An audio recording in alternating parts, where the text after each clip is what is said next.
ఈ పిల్లల్ని ఇంకా మీరు తల్లిదండ్రులు వేరే వాళ్ళకి కూడా చెప్పి ఆ పిల్లలు కూడా ప్రోత్సహిస్తే బాగుంటుంది. Thank you very much.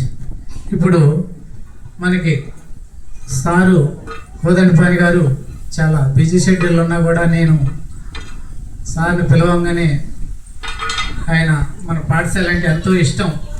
ఆయన గతంలో కూడా చాలాసార్లు వచ్చారు. స్కూల్ బ్యాగులు ఇవన్నీ కూడా ఆయన అందజేయడం జరిగింది. తర్వాత ఈ పాఠశాల పైన ఆడపిల్ల గాస్ హాస్టల్కి కూడా పైన ఫ్లోరింగ్ అంతా ఆయన వాళ్ళ ఫ్రెండ్స్ ఆయన దాతల ద్వారా 1,50,000 రూపాయలు ఇచ్చి మనకి చేయించడం.